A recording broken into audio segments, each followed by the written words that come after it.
Assalomu alaykum qadrli futbol muxlislari, futbol sevar do'stlar. Har doimgidek O'zbekiston va qit'amizda ro'y berayotgan eng qiziqarli futbol xabarlari bilan Osiyo futbol kanali o'z ishini boshlaydi. Qadrli do'stlar, kanalimizda yangi bo'lsangiz, albatta obuna bo'lib, voqealar rivojini biz bilan kuzatishda davom eting.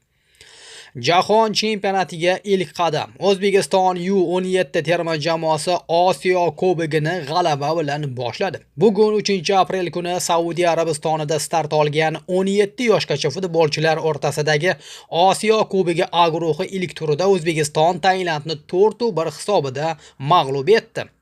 Uchrashuvning 2-daqiqasidayoq Sadriddin Hasanov hisobni ochgan bo'lsa, 12-daqiqada Nurbek Sersembayev oradagi farqni 2 ga oshirdi. Taym yakunida, ya'ni 40-daqiqada tailandlik futbolchi Silvia Meksiz hisobni qisqartirdi. 80-daqiqada Asilbek Aliyev O'zbekistonning 3-goliga mualliflik qildi. 85-daqiqada Abubakar Shukurullayev yakuniy nuqtani qo'ydi, 4-1. Shu tariqa Islom Ismoilov boshchiligidagi O'zbekiston U17 terma jamoasi ilk turni g'alaba bilan boshladi.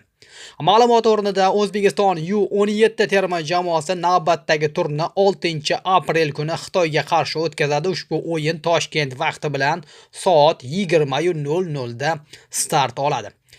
Qadrli futbol muxlislari, bizdan keyingi juftlik Saudiya Arabistoni va Xitoy terma jamoalari o'rtasidagi uchrashuv ham juda qiziqarli yakuniga yetdi. Unda rasmiy mezbon Saudiya Arabistoni terma jamoasi Xitoyni 2-1 hisobida mag'lubiyatga uchratdi. Va guruhdagi vaziyat: birinchi o'ringa O'zbekiston terma jamoasi mustahkam joylanib oldi. Demak, 6-aprel sanasida ikkinchi jamoani mag'lub etish uchun albatta vakillarimiz maydonga tushadi. Umid qilamiz, Xitoy terma jamoasini albatta mag'lubiyatga uchratishadi. Qadrli futbol muxlislari, mavzuni dunyoning eng nomdor jamoalaridan biri Braziliya terma jamoasiga qaratamiz. Braziliya futbol konfederatsiyasining milliy terma jamoa bosh murabbiyligi uchun short listidagi yana bir nomzod nomi ochiqlandi.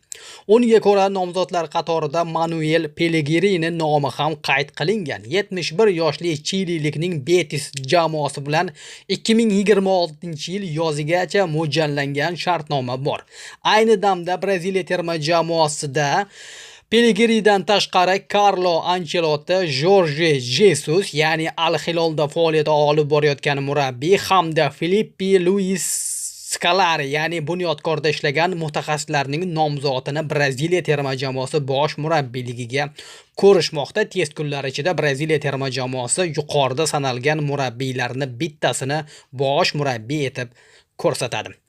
Qadrli futbol muxlislari, bugungi chiroyli yirik g'alaba bilan O'zbekiston U17 terma jamoasini tabriklaymiz. 6-aprel sanasida albatta Xitoyni ham mana shunday hisobda mag'lub etishlariga ishonamiz.